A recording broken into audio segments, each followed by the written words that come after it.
Today, the future of universities and the death of humanities.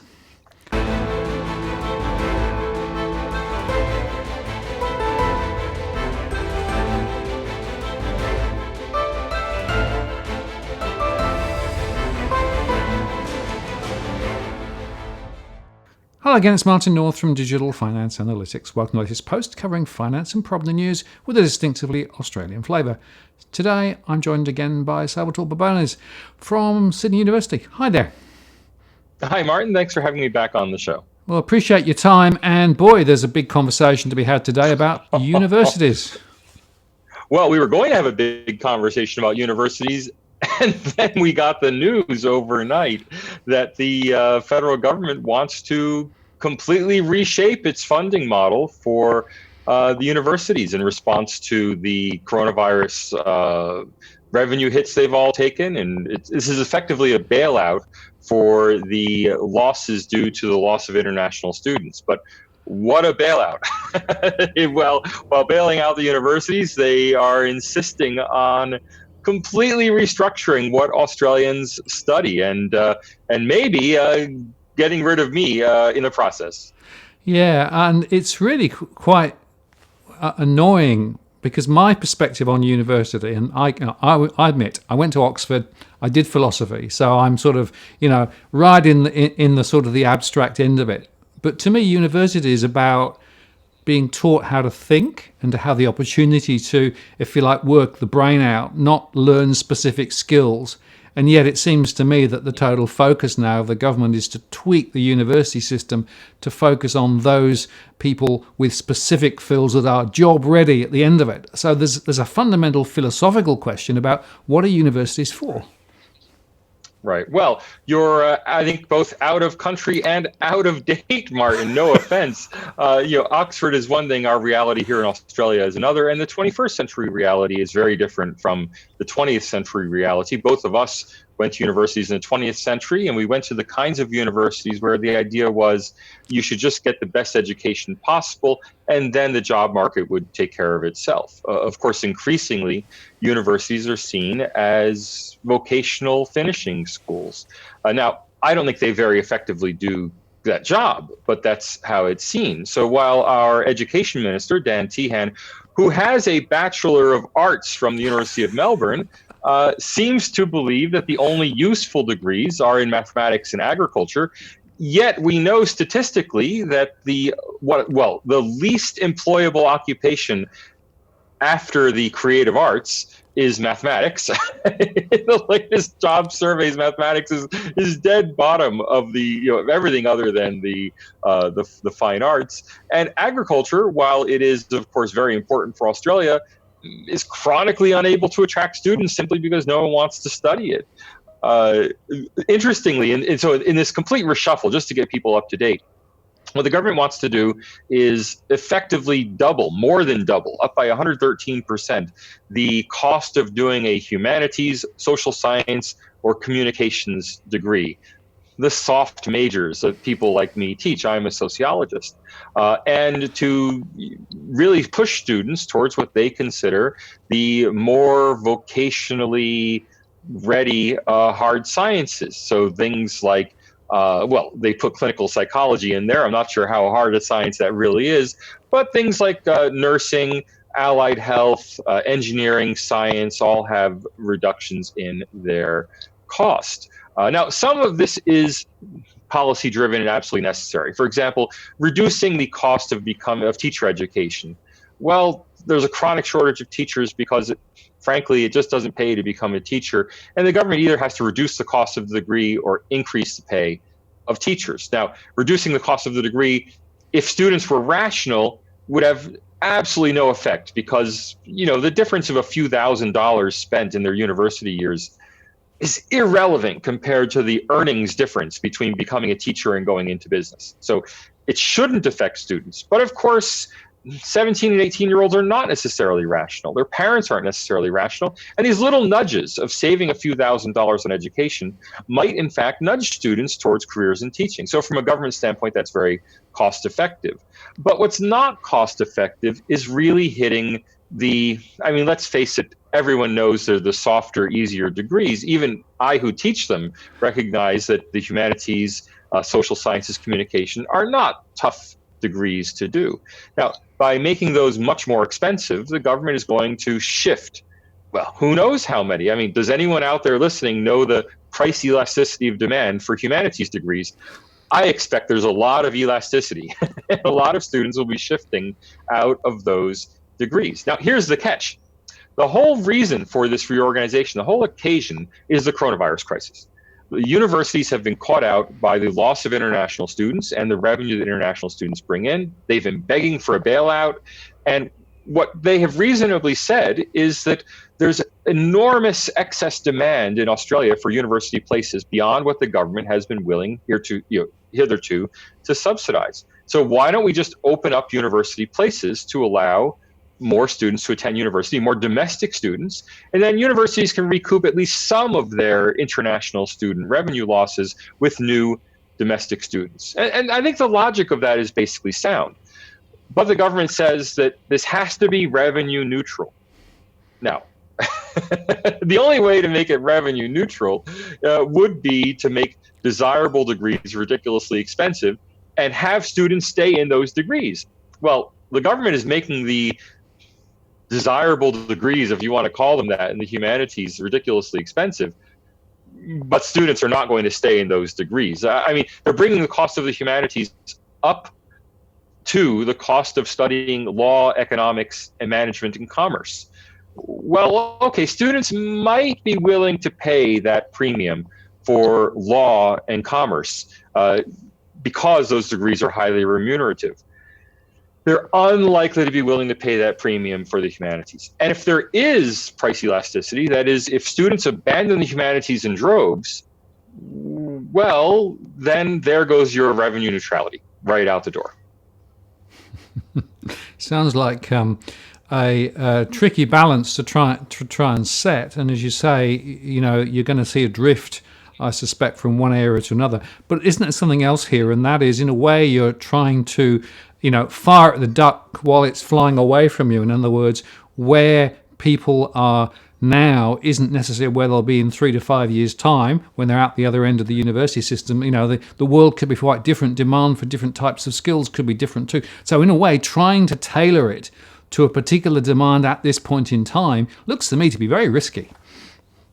Well, it is short-sighted to follow on from the duck analogy. It is short-sighted, and that's because nobody can predict the future. Look, if we really believe in a market, make all degrees the same price and let students decide what they think the future will bring. And that would be, one way to let the best intelligence. Now, I'm not saying that 18-year-olds are necessarily the most intelligent, but it's their own lives. They know what they want. They know what the options are. And market-based solutions would let the consumer decide which degree to go for. This kind of heavy-handed top-down manipulation really smacks of a political agenda. And why shouldn't politicians have a political agenda? But the whole idea here is really, let's be honest, is to dismantle an inconvenient group of humanities faculties who are already under pressure. The humanities and social sciences have been declining in Australia in terms of sheer enrollment numbers for the last 10 years. Not just in Australia, but in the United States, Canada, UK as well.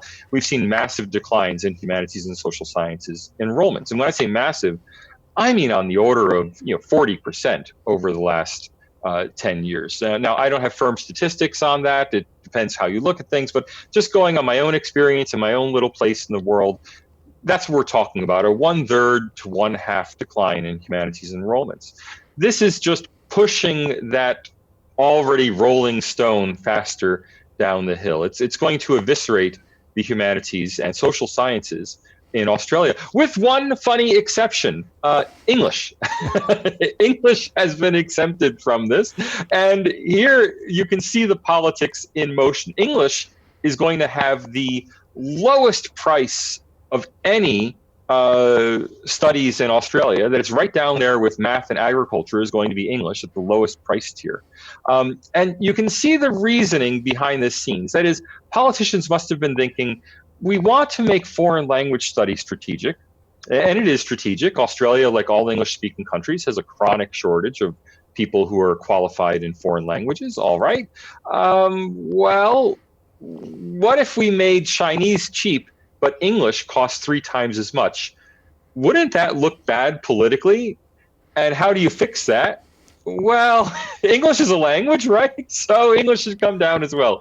So as a result, taking on that really tough challenge of, say, learning a strategic language like Arabic or Chinese is going to be subsidized at the same level as taking classes on the Victorian novel.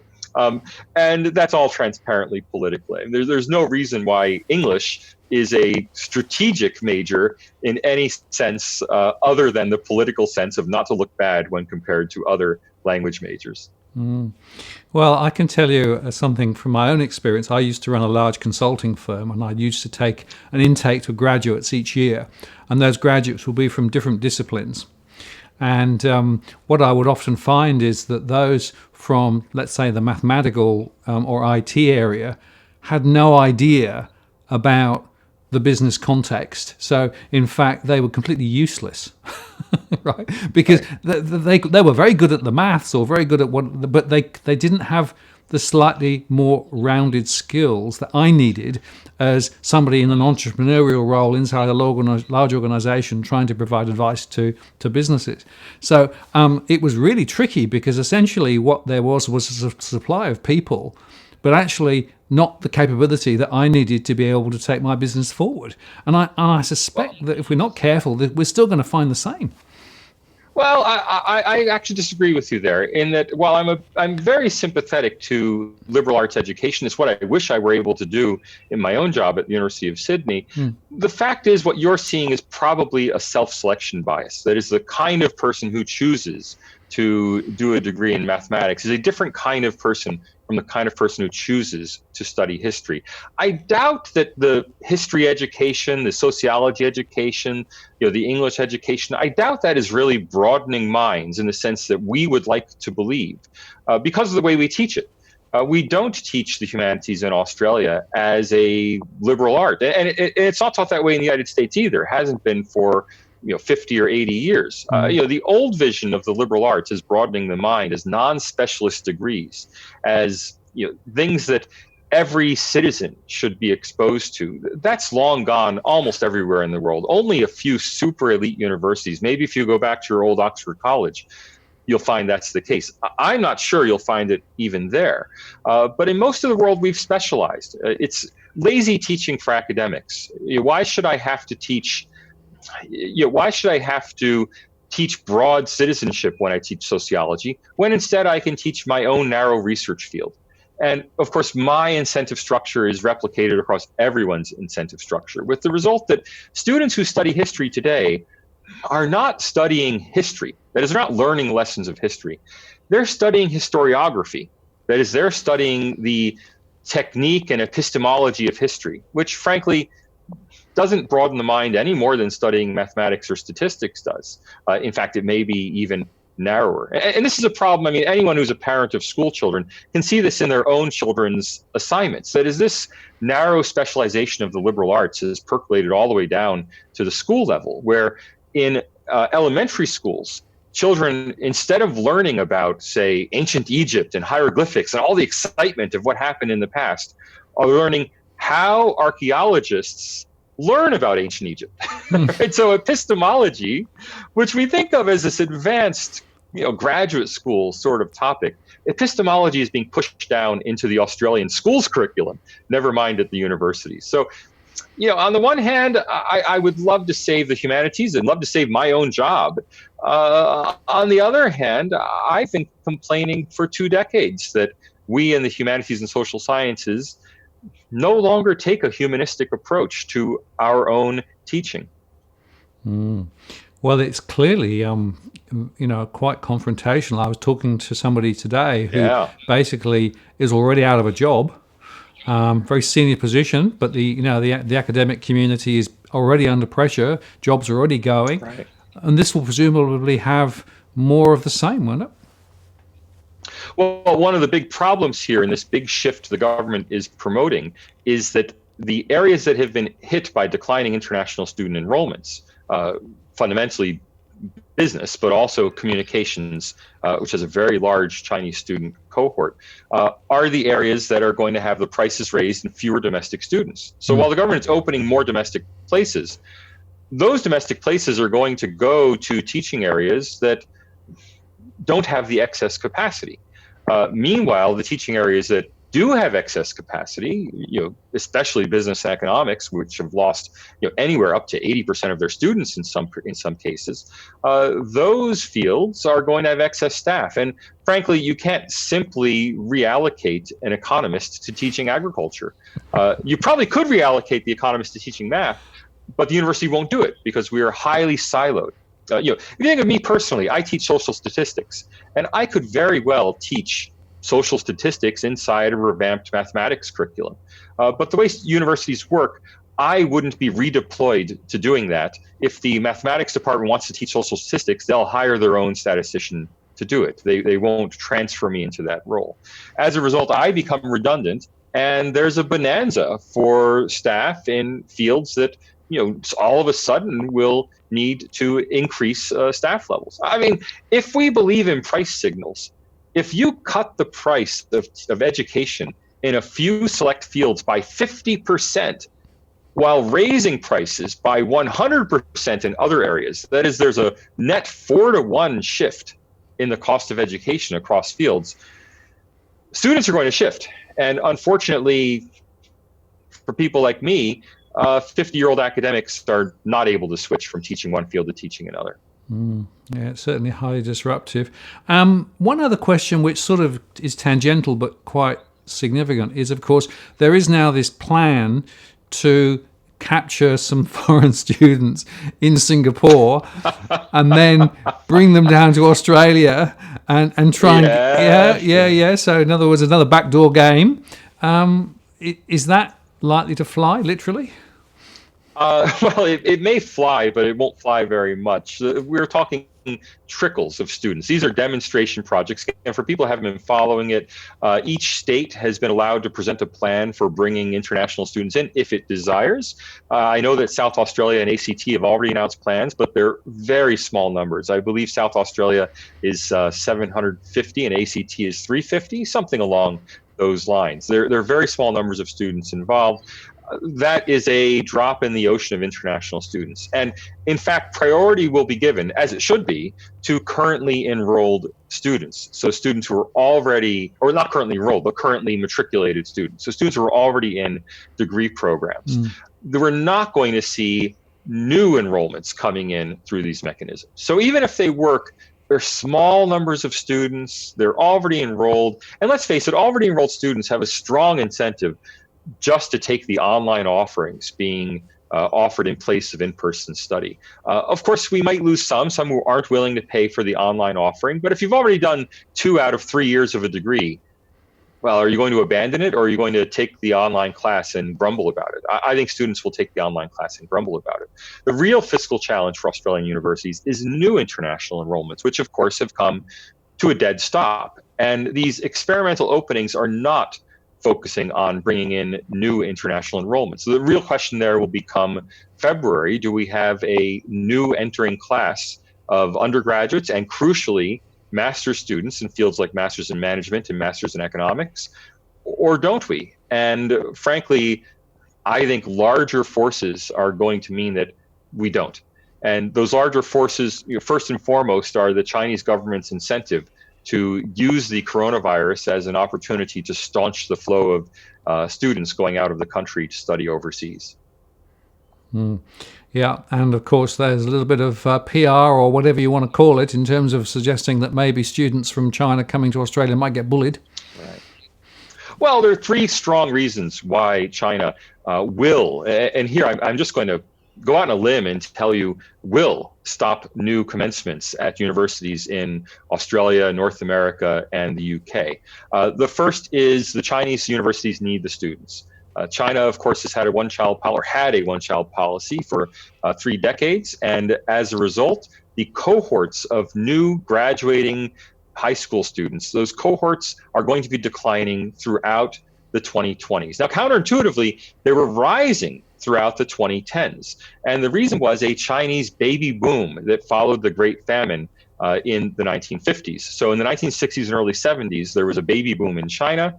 One-child policy came into effect. But the children of those Chinese baby boomers are the baby boomlet that has been graduating high school up until 2020. That generation is falling off a cliff because of the one-child policy that was implemented in a soft way in the late 1970s and in a hard way in 1982. So now we're seeing smaller and smaller cohorts of Chinese students entering universities.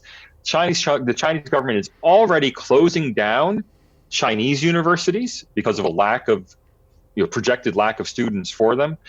They need to keep students at home, and 700,000 students studying overseas is a lot of students who can be redirected to Chinese universities. Reason number two is money. The Chinese yuan has been under pressure. Last year, it broke through that magic number of 7 yuan per dollar. It's now below 7 point. Well, in the crazy terminology of the foreign exchange world, it is below 7.1 per dollar. That is, the yuan is getting weaker and weaker vis-a-vis the U.S. dollar. And China has had for all Donald Trump may want to accuse them of currency manipulation, they've been manipulating their currency stronger. They haven't been manipulating it weaker to get trade advantages. They've been manipulating it stronger in an attempt to keep up the purchasing power of the yuan and for prestige purposes and to maintain the international purchasing power of the yuan. There have been lots of reasons why they've wanted a strong yuan. Well, to keep that yuan strong, the Chinese government has had to impose stricter and stricter capital controls over the last 5 years. And the next thing in their crosshairs, I'm certain, is the money that is leaking out of the system through international students. Now, the actual amount of money going out for tuition is probably not that important to China. That is, tuition payments that Chinese apply. I mean, Chinese families literally have to go to the bank and apply to get money to pay tuition when they want to pay Australian tuition. They can't just take money out of their account and spend it. They have to go to the bank, show the admissions records, show the bill from the Australian university, and get a special draft to pay the bill. That is going to get harder and harder, but that's probably globally costing China something like 50 billion Australian dollars a year. Large, but not extreme. The real problem for China is that once students are overseas, they become conduits for capital flight. Because, of course, a student in Australia can open an Australian bank account. That, again, makes it easier to move money. Can buy property in Australia. That makes it easier to move money. I mean, once they have a student in Australia or in any other foreign country, it facilitates capital flight that is otherwise very difficult. I mean, in theory, every Chinese family, every Chinese individual can move $50,000 US out of the country every year. In theory. In practice, it's virtually impossible without these sort of tools that international students provide. So closing down international education for China has the second big advantage. It staunches the flow of foreign capital out of the country. And then, of course, third is what you just mentioned, the propaganda victory. If China can declare that the rest of the world is not creating a safe environment and Chinese students can only safely be educated at home, well, that's a propaganda victory for China. And that propaganda victory, I think, will probably be well earned when it comes to the UK and US. I mean, let's face it, the UK and US do have endemic coronavirus problems, much worse than what China's seems to be right now. Australia seems to have defeated the coronavirus, so that excuse won't hold with Australia. But instead, we've seen this, well, Australia's a racist country. And of course, accusations of racism are routinely flung at the United States, and less so Canada and the United Kingdom, by China. It's a propaganda victory to keep the students home, to keep them safe. So on all three counts, China needs the students, China needs the money, China wants propaganda victory. I really think new commencements of Chinese students in 2021 are very unlikely. Right. So if you take that on board and also the government announcements today, what does that mean for the bottom line of the universities? Well, the universities are going to lose money, and especially the group of 8 universities plus UTS. UTS is the one non-group of 8 university that's also highly exposed to Chinese and international students. Other Australian universities are also exposed. I mean, we forget that because the exposure is so enormous in the group of 8 that we forget that even places like University of Central Queensland would be among the most internationalized universities in North America if they were there. But by Australian standards, these regional universities like Charles Sturt, UCQ, USQ are not so exposed. Doesn't mean they don't have financial problems. It means their financial problems are not as extreme as the big group of 8 universities. That the group of 8 universities have spent the last 20 years really redirecting international student money into big ticket research projects that have fueled their march up the rankings, up the international research rankings. And that's why we have so many highly ranked universities in Australia. Now, Michael Spence, my own vice chancellor at the University of Sydney, has been very frank about this. Others have, I think, tried to muddy the waters a bit. But the money from international students has been poured directly into research. And Michael Spence has highlighted that by saying that if Australia doesn't pick up the tab for research, Australia will lose its massive research infrastructure. And frankly, I think he's right about that. Australia will lose a lot of its research infrastructure. The question for Australia is, does it want that research infrastructure? I mean, I love publishing sociology papers, but I'm not sure that it does much for Australia that I publish sociology papers. Now, we always hear other things like, oh, but it's important we're going to cure cancer. Well, I think it's important to cure cancer. Is it important for Australia to cure cancer? Well, that's much more of a commons problem. Should Australia leave it to the US and UK to cure cancer and just free ride on the cancer cures that arise from it? That's a question for Australian taxpayers. Do Australians want to be doing basic research that is not going to be commercialized at any level to support itself? I mean, if this research were actually being commercialized at a level that it could support itself, there would be no need to subsidize it with student payments. Now, if I were redesigning Australia's university system, I would try to make if not ironclad, at least a very firm firewall between the education mission and any additional research mission universities wanted to undertake. And with that plan, I would say that student tuition should fund people who are teaching students. So if you take someone like me, I do research, but my salary is paid for by students. I teach classes, and with the extra premiums that we get from teaching, is we don't put all of our teaching receipts back into teaching. That's enough to support my research. Now, supporting my research basically means give me a little bit of time off to do research and occasionally send me to a conference. Right? That kind of model can support a modest level of ordinary academic research. The problem is it can't support massive research institutes that are that are staffed with dedicated researchers who don't do any teaching. Now, what I'd like to see in Australia is a model where revenues from teaching support teaching and research faculty. I don't think universities should stop doing research. I think it's very valuable that university students are exposed to people who are active researchers, who are deep in the nitty-gritty of their fields, who are real experts with the kind of expertise that only comes from doing research yourself. But that students should be exposed to that. If the university wants to have people who are research only, who are not interacting with students, I don't think those people should be supported by student fee income, whether domestic or international. Now, that's our fundamental fiscal challenge at places like University of Sydney, UNSW, University of Melbourne, UQ. All of these major research universities have been funding research-only faculty out of tuition, primarily the tuition of international students. That model is not sustainable. And what people like Michael Spence have said is either the government has to pick up the tab for that research or see tens of thousands of researchers lose their jobs. Now, I think he's right about that. Our difference is which should be done. As a taxpayer, I don't want to support university researchers just because it's a noble thing to do. As a taxpayer, I would like to see my money going to what I think are more important causes. Michael Spence, of course, believes that the best way Australian taxpayers can spend their money is supporting university research. And that's a legitimate difference of opinion. Yeah, and I can see there that the argument's on both sides. But flip it around.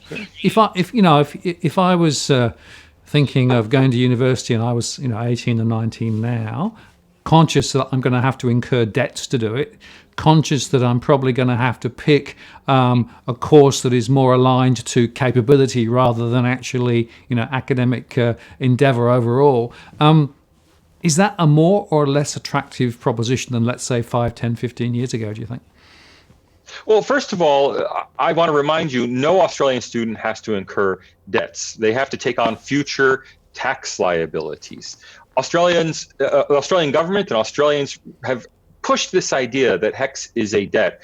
HECS is not a debt. I have American student loans. That's a debt.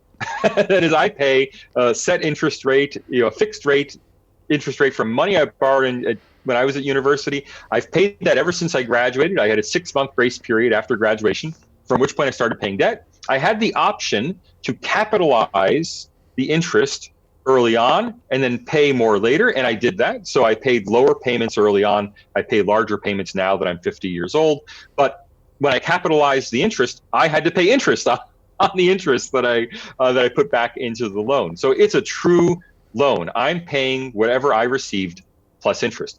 In Australia, it's effectively a tax on university graduates that is only paid when those graduates reach an income threshold that is above the median income in Australia. Now, I think that's the fairest higher education funding system in the world. And my recommendation to Australia would be to completely get rid of the government subsidy for degrees. Instead of arguing about which degree should get a subsidy and which shouldn't, get rid of the subsidies, just put everything into HECS, because HECS is not a debt.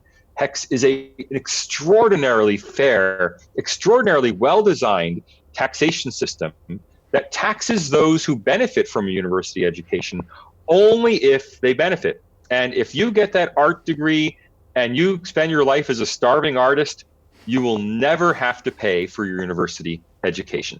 Right? So to me, that's eminently fair. It's eminently responsible. And in that kind of system, if you think of it that way as a tax system, then of course students decide, does a university education make sense for me? Do I want to pay taxes in the future in order to get a degree? And then we start to view it more as a lifestyle decision. Well, you might enjoy your 3 or 4 years at a university. We can afford to go back to the liberal arts model where students dabble, where they do a little of this and that, where they simply use that 3 or 4 years to think about life and mature and grow as individuals. The fact is that whether you study science or history, either way, the knowledge you get is not going to be useful.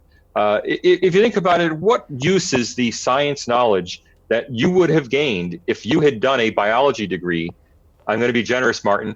20 years ago, you had done a biology degree.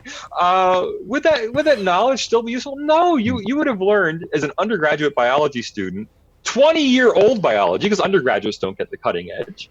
And now you would be 20 years later, your knowledge of biology would now be 40, 50 years out of date.